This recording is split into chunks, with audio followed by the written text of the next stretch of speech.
I've mentioned the 1983 Scarface a few times on this channel, often as a benchmark in how to do a remake of an already great movie. Go for a different tone, style, and era completely while retaining the basic principles. Both films are compellingly detailed rise and fall stories, but one is set in Prohibition-era gangland and the other in cocaine-fueled 80s Miami. It's a great movie, but a lot of Scarface's fans like it because they idolize Montana, something the film explicitly tells us is wrong. Can't you see what we're becoming to? We're losers. We're not winners, we're losers. I'll concede that Tony is ultimately undone by his only morally righteous choice in the film, refusing to carry out an assassination because the target's wife and children would be harmed. It's a flash of conscience in a world that generally kills you for having one. But this guy's rap sheet is insane. He's willing to kill without remorse from the very beginning, courts his boss's wife, has a weird, overprotective, possessive obsession with his sister that's implied to be quasi-sexual, and that's me trying to avoid too many spoilers. The list certainly goes on from there.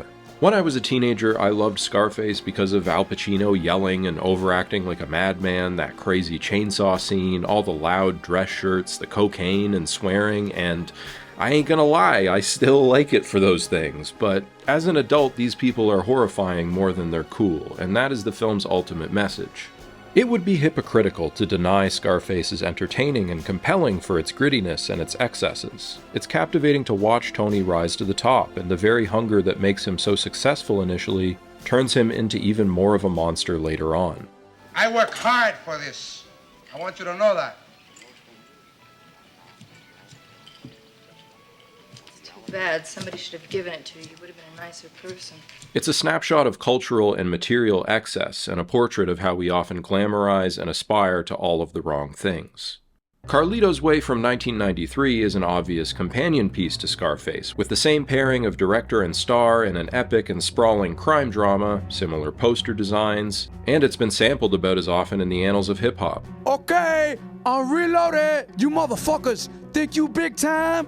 Though 10 years later, De Palma seems to almost playfully lament Scarface's legacy as the exhausted title character Carlito laments his. See the first shootout, where Montana-esque grandstanding is employed as a cheap trick by a desperate man who's lost a step.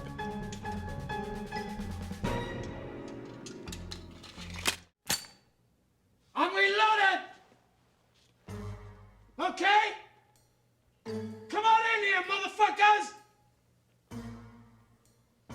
Come on, I'm waiting for you! And the violence results in the tragic loss of exactly the type of young man who worships Tony Montana.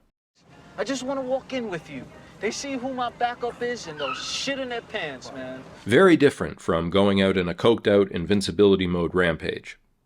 Carlito's early monologue in the courtroom as he's being released from prison after a 10-year stint feels very Montana-esque too. But we come to learn it isn't mockery, cynicism, or bullshit, it's genuine. He really does want change, though that's easier said than done. Carlito is constantly running into people who remind him of past Montana-adjacent violent craziness, and it causes him evident pain and embarrassment every time. He doesn't recognize or feel welcome in his old hood after getting out of prison, doesn't know anyone. He feels pain and embarrassment for the people entrapped in this sleazy world, including the woman he loves. While the film isn't totally black and white about it, Penelope Ann Miller's Gale gets a couple zingers in about an ex-con's willingness to judge a sex worker. But the dark side of the entertainment industry is something De Palma knew well and explored more than once.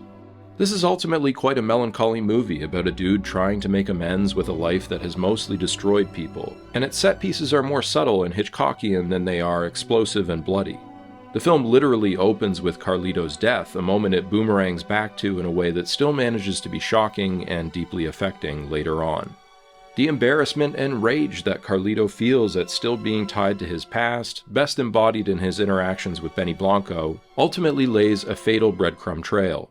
It's hard not to rely on your baser reflexes in a world that only knows how to push and only respects you when you push back. But Carlito's few angry outbursts in the film have consequences too, and he regrets them. Dumb move, man. Dumb move. It's also a touchingly romantic film. Carlito and Gale's relationship is tenderly played, and the scene where he yearningly watches her dance to the Lakme duet from the rooftops, pelted with rain, garbage can lit over his head, just lyrical cinema. Similar to Scarface, there's a reflection on the excesses of the culture to be found. What's different is Carlito is a detached, almost mournful observer, and Tony was a participant. If anything, Tony has more in common with Sean Penn's counselor: the outbursts, the crazy coke habit, the grandstanding and threats. But obviously the counselor is squirrely and pathetic, where Tony was menacing and cool. Probably the best example is the way he freaks out when a random dances with Carlito's, not even his, girlfriend, while Carlito himself maintains, hey, they're just dancing. That kind of insecure possessiveness is very Tony. If Tony's story is a man grabbing the American dream by the balls, taking everything he ever wanted and still not being happy, Carlito's way is full of characters chasing a dream even though they're miles away from it, which makes them feel world-weary but also recognizable and easy to root for.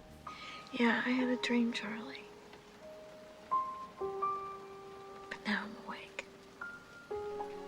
What's fascinating too is that the film was criticized by contemporary reviews for lingering too much in the shadow of Scarface. I see that less than reflecting on it. A lot can happen to a director's perspective in 10 years, the same amount of time Carlito was away for, coincidentally or not. It's fascinating watching De Palma revisit very similar themes and characters with different takeaways. It's more of a film noir than a gangster movie as well, with Carlito even saying the quiet part out loud. So here's me in the club playing Humphrey Bogart. It's a more introspective and intelligent performance from Pacino than the one he won an Oscar for a year earlier, even if his accent is dodgy at times. First time I saw this gang, I thought it was Italian. And of course, there's the ending foot chase set piece, an easy contender for Bry Guy's best, man. It's incredible. It's dynamic, nimbly shot, spans like 5 locations, and that thumping orchestral score is so suspenseful. You feel Carlito's desperation and see him improvise and use his street smarts to outrun these guys. Pedestrians are getting in the way and the environment is fighting both the pursuer and the pursued. Then it erupts into a shootout on an escalator as loud and fiery as anything in Scarface.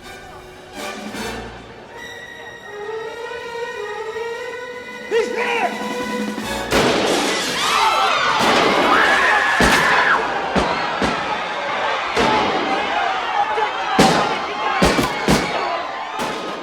To be absolutely clear, I love both of these movies, and in some ways, it isn't even entirely fair to compare them. But Carlito's Way, despite being well-liked, deserves a following as dedicated as Scarface's. It's a rich, suspenseful, touching, and thoughtful movie that gets better every time I see it. This is a strange little duology that seems to grow with you, which is why everyone should watch them both at some point.